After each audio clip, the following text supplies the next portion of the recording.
প্রত্যেকটা ব্যবসারই কিন্তু একটা গল্প থাকে, আর সেই গল্পটা লেখা থাকে কোথায় জানেন? তার ফাইন্যান্সিয়াল স্টেটমেন্ট বা আর্থিক বিবরণীতে। তো চলুন আজকে আমরা শিখব কিভাবে সেই গল্পটা পড়তে হয়, বুঝতে হয়, আর সেই অনুযায়ী নিজের ব্যবসাকে সাফল্যের দিকে এগিয়ে নিয়ে যাওয়া যায়। ব্যবসা যারা করেন তাদের মনে প্রায়ই একটা প্রশ্ন কিন্তু ঘুরপাক খায়।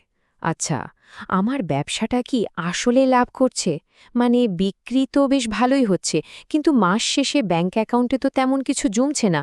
কেন এমন হয়? চলুন আজ এই ব্যাপারটারই গভীরে যাওয়া যাক। চলুন একটা উদাহরণ দিয়ে ব্যাপারটা বুঝি।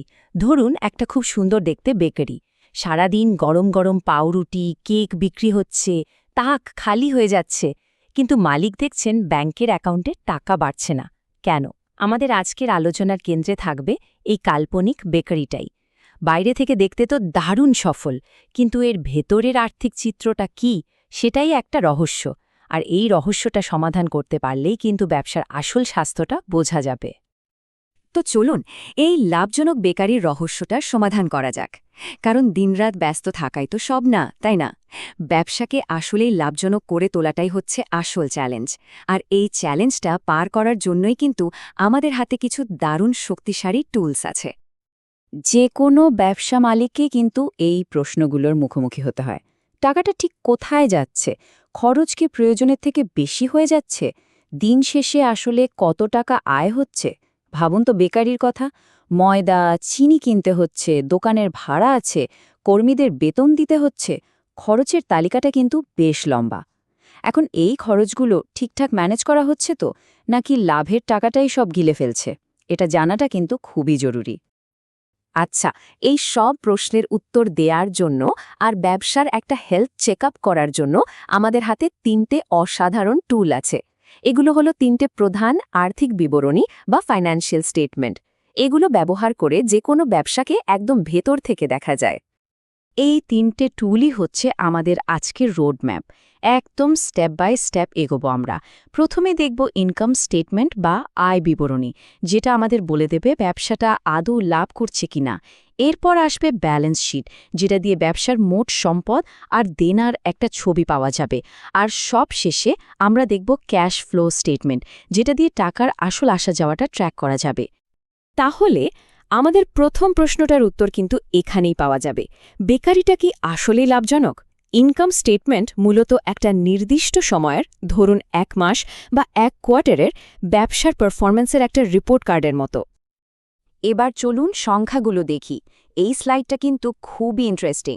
দেখুন, আমাদের বেকারিটা 1 মাসে $50,000 রুটি বিক্রি করেছে। এটাকে বলে রেভিনিউ। এখন এই রুটি বানানোর কাঁচামাল মানে ময়দা, চিনি, ইস্ট এসবের পেছনে খরচ হয়েছে $15,000। এটাকে বলে কস্ট অফ গুডস সোল্ড বা সিওজিএস। তো 50,000 থেকে 15,000 বাদ দিলে মোট লাভ বা গ্রস প্রফিট দাঁড়ালো $35,000। কিন্তু গল্পটা এখানেই শেষ না। এরপর তো দোকানের ভাড়া, কর্মীদের বেতন, ইলেকট্রিসিটি বিল এসব অপারেটিং খরচও আছে।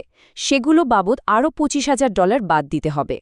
তাহলে মাস শেষে আসল লাভ মানে নেট ইনকাম বা বটম লাইন কত থাকলো?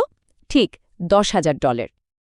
ইনকাম স্টেটমেন্ট আর ব্যালেন্স শিটের মধ্যে কিন্তু একটা মূল পার্থক্য আছে। ইনকাম স্টেটমেন্ট হলো একটা পুরো মাসের বা একটা কোয়ার্টারের গল্প, মানে একটা সিনেমার মতো। আর ব্যালেন্স শিট হলো ঠিক একটা নির্দিষ্ট সময়ের ছবি, মানে একটা স্ন্যাপশট বা স্থির চিত্র। একটা উত্তর দেয় আমরা কি লাভ করেছি, আর অন্যটা উত্তর দেয় এই মুহূর্তে, ঠিক এই মুহূর্তে ব্যবসাটার মূল্য কত। তো ব্যালেন্স শিট এটাকে বলতে পারেন ব্যবসার আর্থিক স্বাস্থ্যের একটা স্ন্যাপশট।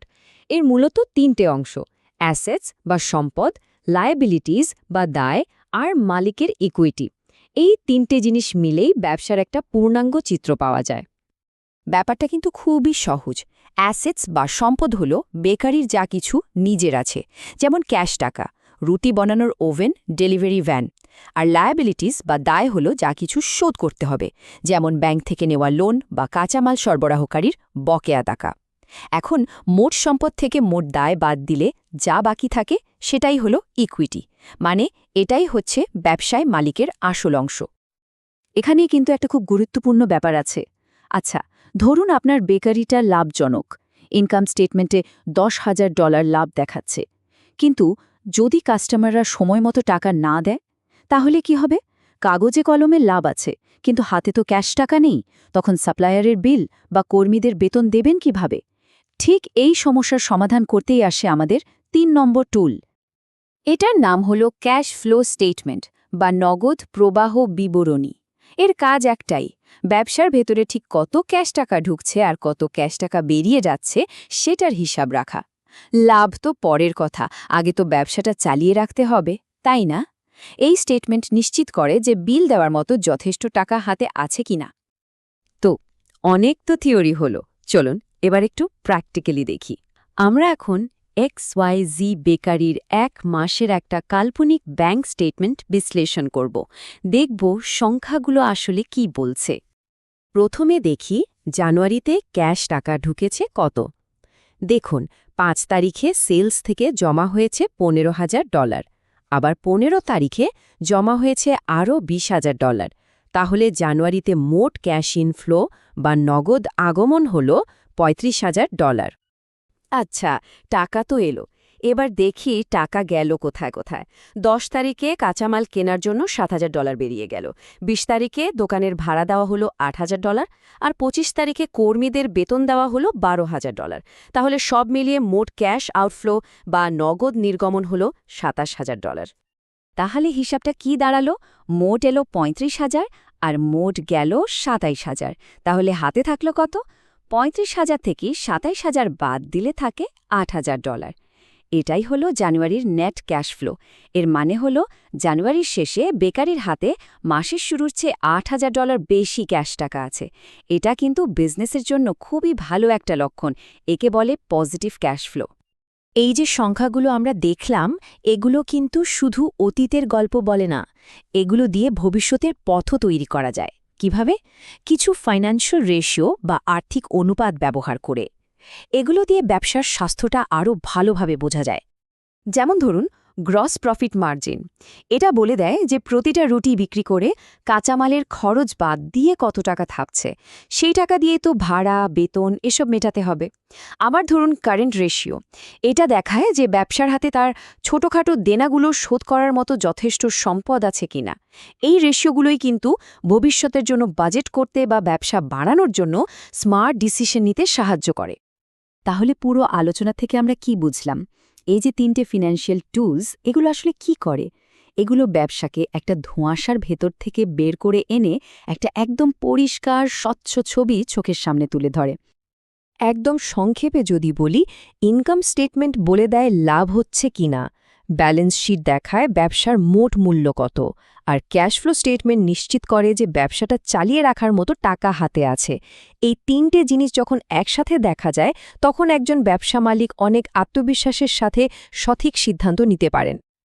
আর এই জ্ঞানটা সঙ্গে থাকলেই কিন্তু একজন ব্যবসায়ের মালিক স্মার্ট সিদ্ধান্ত নিতে পারেন, কোথায় খরচ কমানো দরকার সেটা বুঝতে পারেন, আর ব্যবসাকে ঠিক পথে এগিয়ে নিয়ে যেতে পারেন।